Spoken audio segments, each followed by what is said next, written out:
اعوذ باللہ من الشیطان الرجیم بسم اللہ الرحمن الرحیم الحمد للہ رب العالمین والصلاة والسلام علی اشرف الانبیاء والمرسلین وآلہ الطیبین الطاہرین۔ یہ سورہ مبارکہ سورہ فصلت، سورہ حامیم سجدہ دو نام سے یاد کیا جاتا ہے۔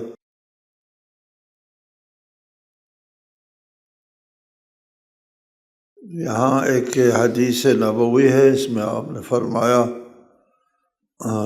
روایت کعب ابن ابی ابن کعب کی روایت ہے کہ من قرأ حامیم السجدہ اعطی بعدد کل حرف منها 10 حسنات۔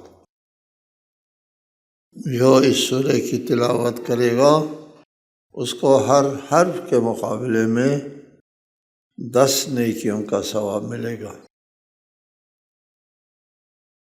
حضرت امام جعفر صادق سلام اللہ علیہ سے روایت ہے کہ فرمایا من قرأ سورۃ حامیم السجدہ کانت لہ نورا یوم القیامہ۔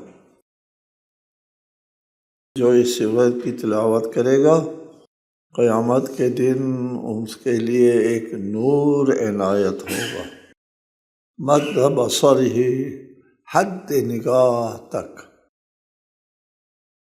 وسرورا، نورا وسرورا، اور خوشی بھی عنایت ہوگی۔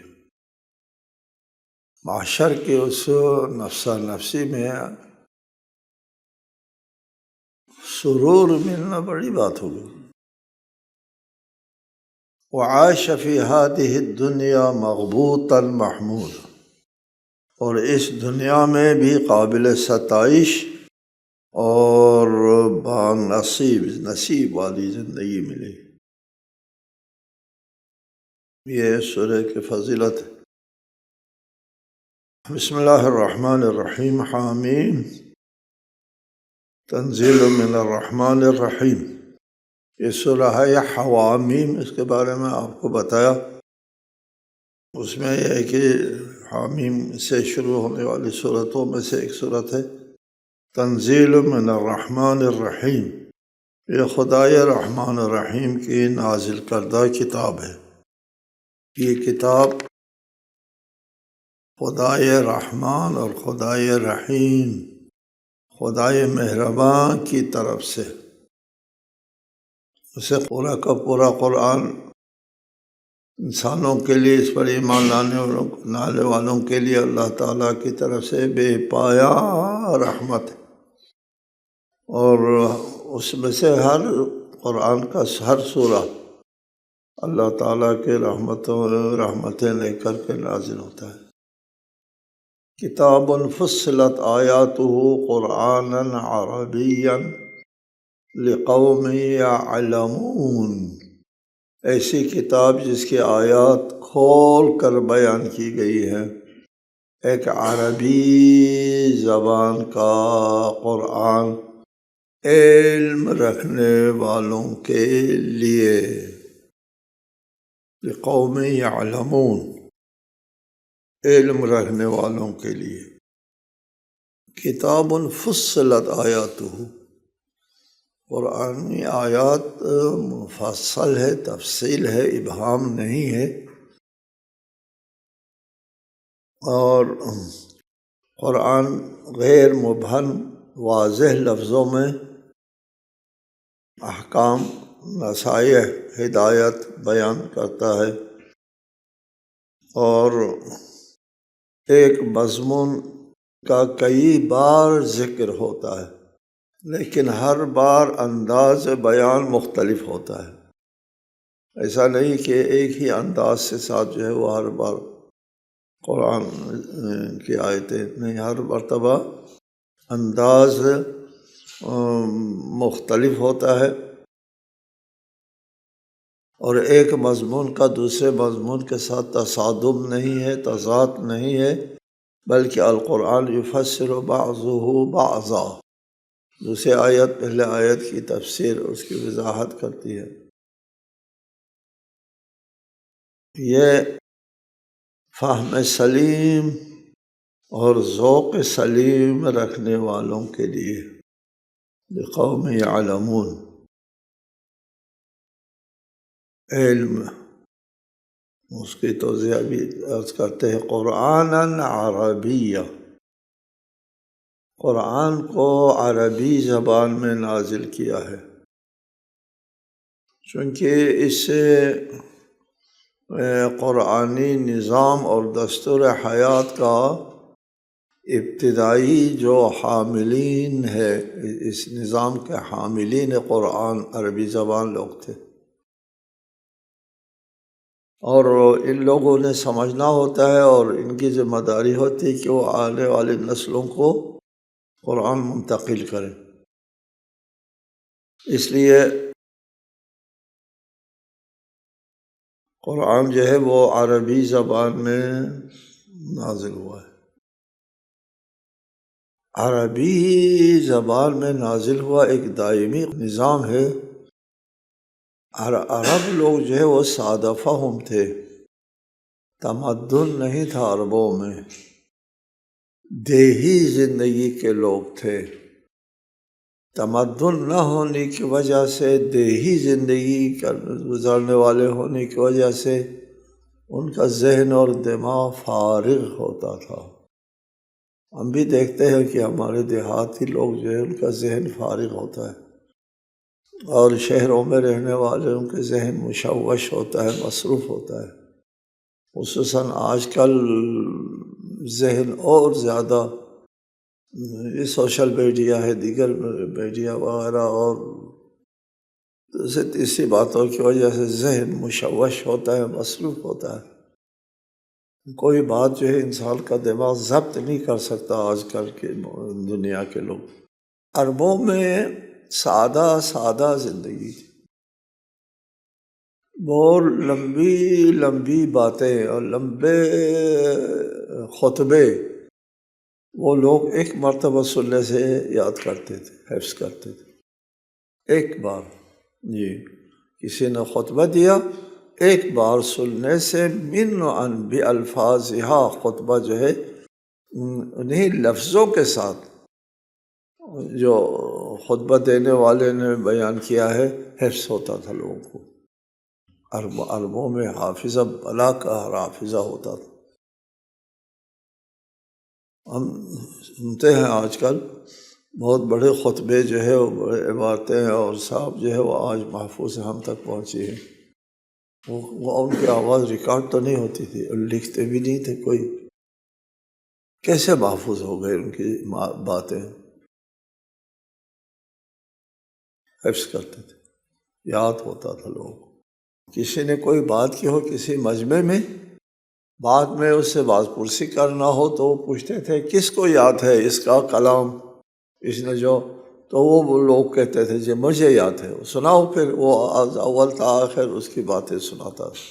من عن، بلا کا حافظہ جو ہے وہ عربوں میں ہوتا تھا۔ ایک دوسرا، عربوں میں اپنی زبان کا ایک خاص سلیقہ ہوتا تھا۔ عرب جو بدو ہے، ان پڑھ لوگ ہے، صحرا نشین لوگ ہیں، وہی جو تمدن یافتہ نہیں ہے، وہ ایک ذوق رکھتے تھے، ایک قدرتی ذوق جو دوسرے لوگوں میں ایسا نہیں پایا جاتا۔ مثال کے طور پر ایک واقعہ پیش کیا جاتا ہے۔ اسمعی ایک عالم ہے، پڑھا لکھا آدمی، ان کا کہنا ہے کہ میں نے اس آیت کی تلاوت کی، والسارق والسارقۃ فاقطعوا ایدیہما، اور پھر اس کے بعد میں نے تلاوت کی آخر میں اللہ غفور رحیم، والسارق والسارقۃ فاقطعوا ایدیہما اللہ غفور رحیم۔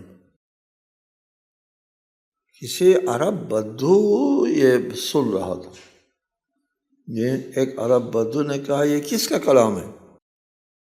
وہ عرب بدو کہتے ہیں یہ کس کا کلام ہے؟ میں نے کہا کہ یہ اللہ کا کلام ہے، اللہ کا کلام ہے، بدو ان پڑھ۔ اس نے کہا پھر پڑھو۔ میں نے غفور الرحیم پڑھا تھا، پھر میں متوجہ ہوا کہ میں غلط پڑھ رہا ہوں، تو میں نے کہا اب میں سمجھ گیا، واللہ عزیز حکیم۔ تو اس بدھو نے کہا اب ٹھیک پڑھا تو نے، کیسے تم نے سمجھا؟ اس بدھو نے کہا یار خدا غفور الرحیم ہوتا تو ہاتھ کاٹنے کو مقام غفاریت اور رحمانیت میں اللہ تعالیٰ ہوتا ہے، ہاتھ کاٹنے کا حکم نہیں دیتا۔ اللہ جو ہے وہ عزیز و حکیم کے مقام میں ہوتا ہے، ہاتھ کاٹنے کا حکم دیتا ہے، اس کے بعد عزیز و حکیم آنا چاہیے، غفور الرحیم نہیں آنا چاہیے، بدھو کہتا ہے۔ اور واقعاً قرآن عزیز و حکیم ہے، غفور الرحیم نہیں ہے اس آیت کے آخر میں۔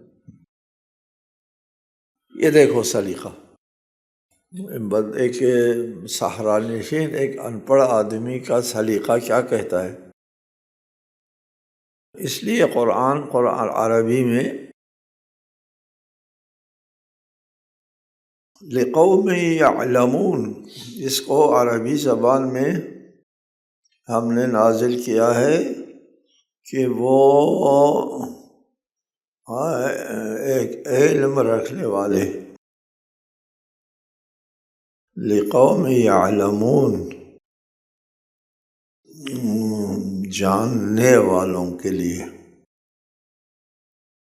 یعلمون کا مفعول کیا ہے؟ یعلمون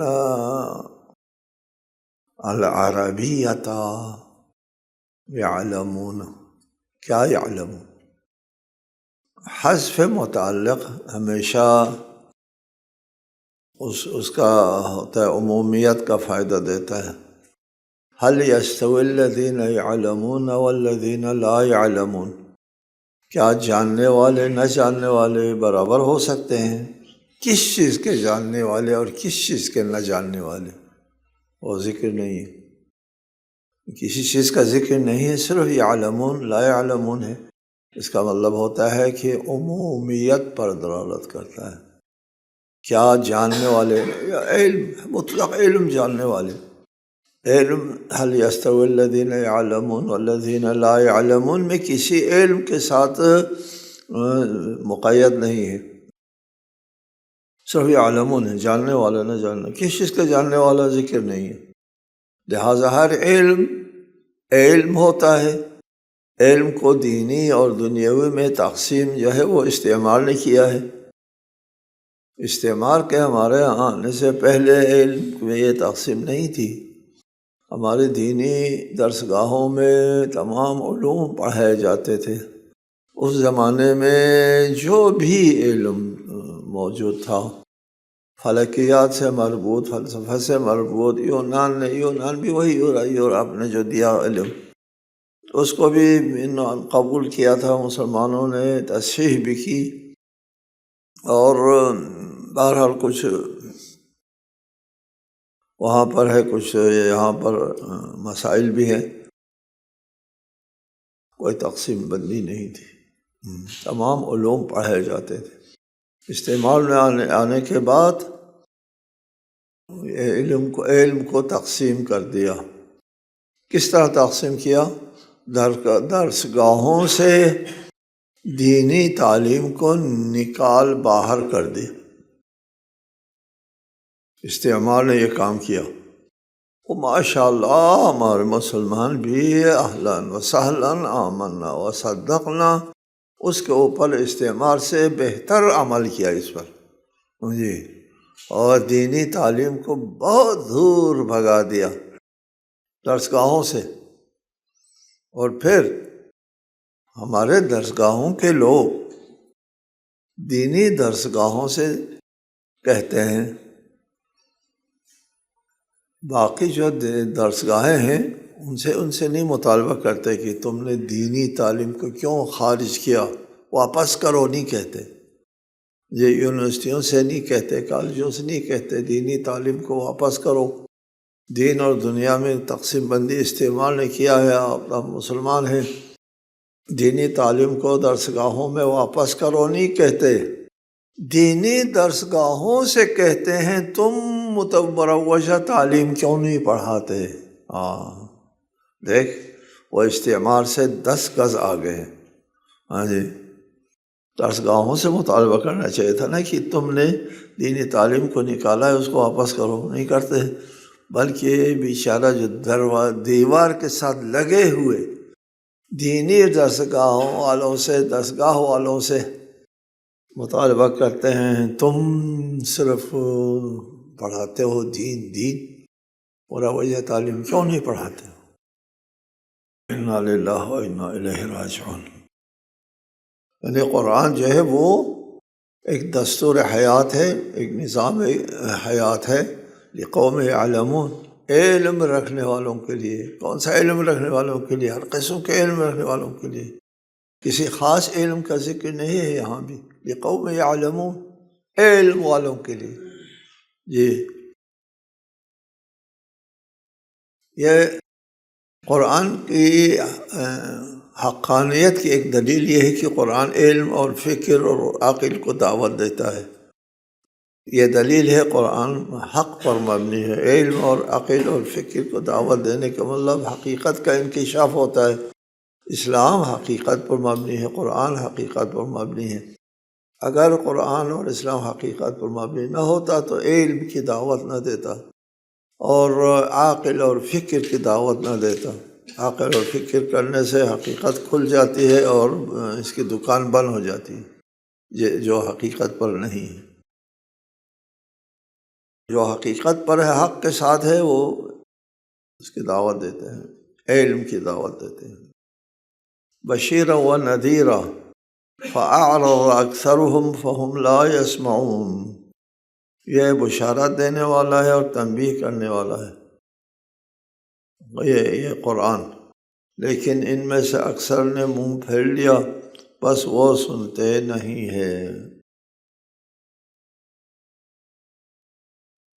قرآن کے مضامین جو ہے وہ 2 حصوں پر منقسم ہے۔ ایک بشارت ہے، اس کے اوپر ایمان لانے والوں کے لیے قرآن بشارت دیتے ہیں، لا خوف علیہم ولا هم يحزنون، کوئی خوف نہیں ہے، نہ حزن ہے، کچھ نہیں،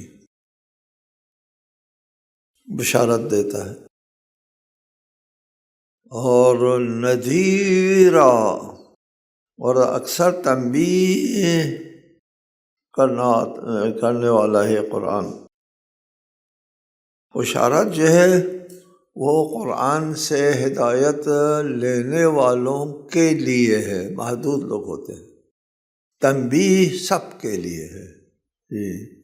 یہ تنبیہ کا دائرہ بہت وسیع ہے، اس لیے قرآن مجید میں لفظ تنبیہ جو ہے وہ بہت زیادہ تکرار سے آیا ہے، اور انبیاء کو تنبیہ کرنے والا نذیر کہا ہے۔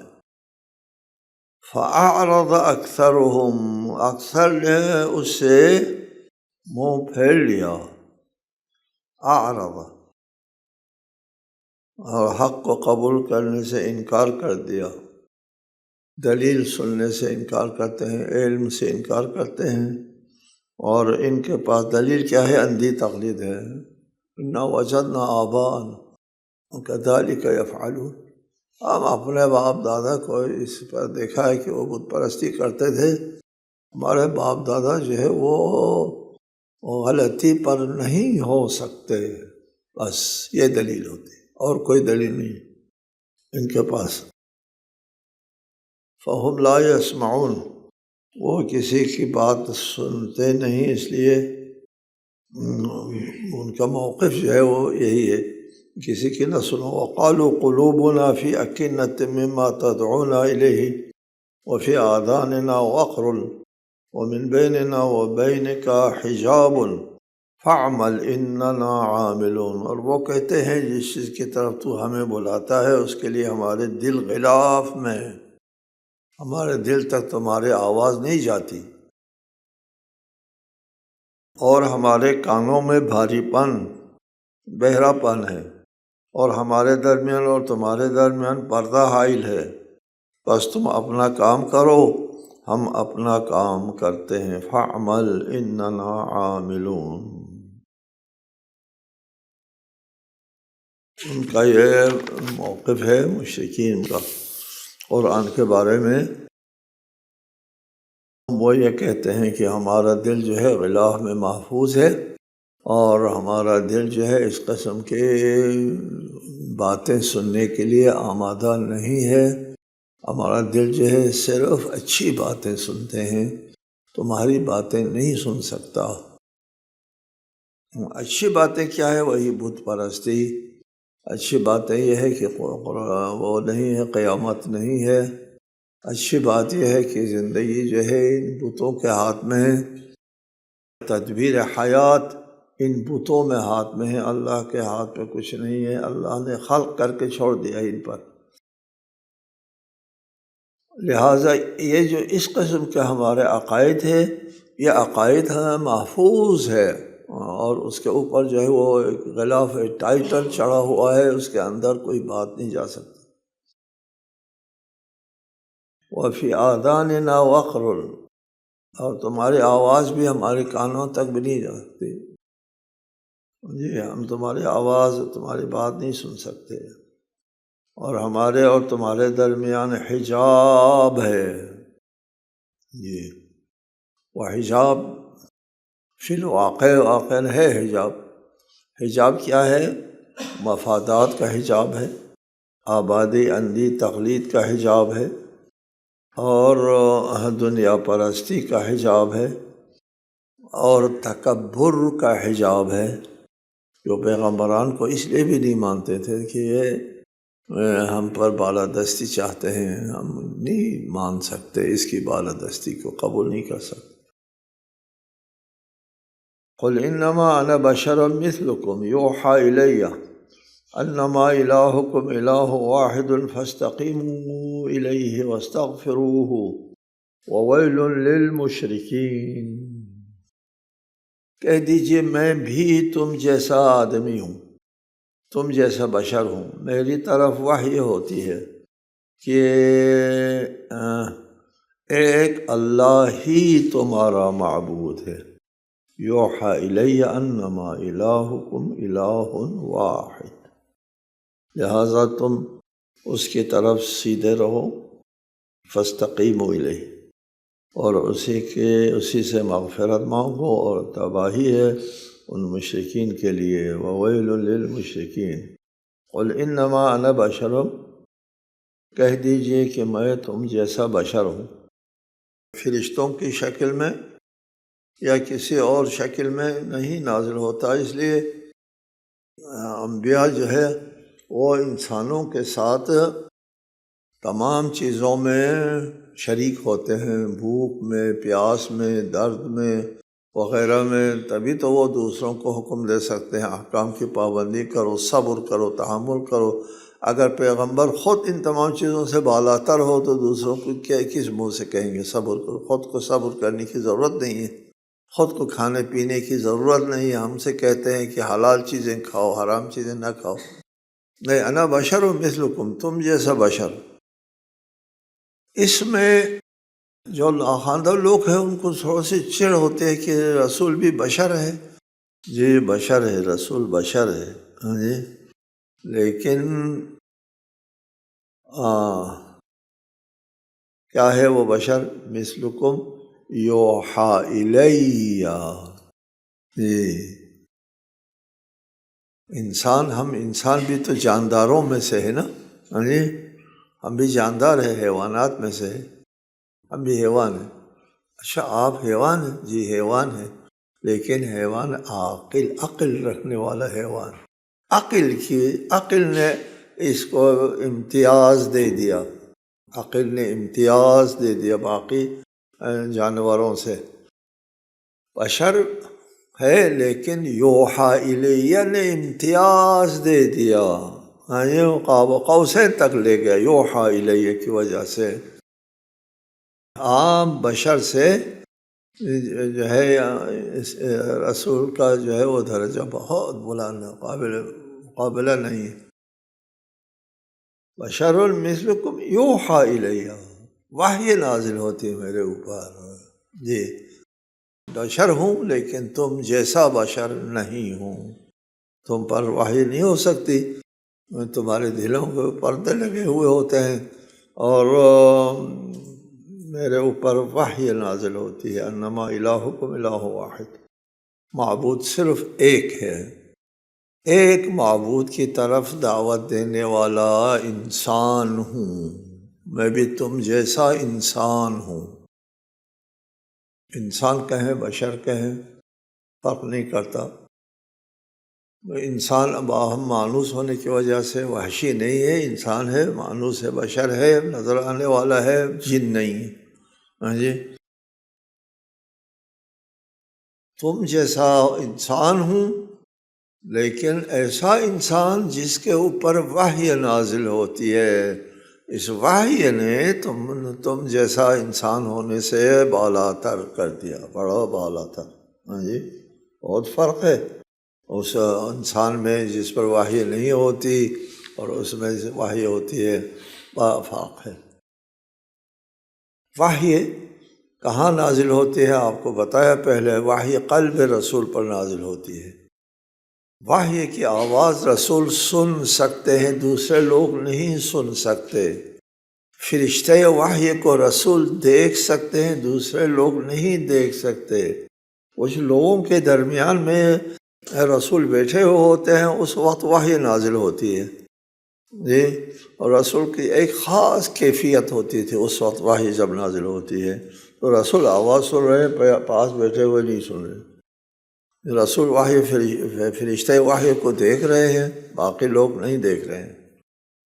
وحی جو ہے رسول کے کانوں پر نہیں، یہ حواس خمسہ ظاہری حواس پر وحی نازل نہیں ہوتی، وحی رسول کی ذات کے مرکز پر، قلب کہا ہے قرآن نے، ذات کے اوپر وحی کو رسول درک کرتا ہے جس طرح اپنے وجود کو درک کرتا ہے، قابل شک، قابل وہ نہیں ہے، تشکیک نہیں ہے کہ وہ وحی نازل ہوئی تو پھر وہ ورقہ بن نوفل سے پوچھا میرے ساتھ کیا ہو رہا ہے، اور حضرت خدیجۃ الکبریٰ نے تسلی دی، نہیں آپ فکر نہ کرے، آپ کے ساتھ اللہ اچھا برتاؤ کرے گا، نہیں ہوتا ایسا، جی۔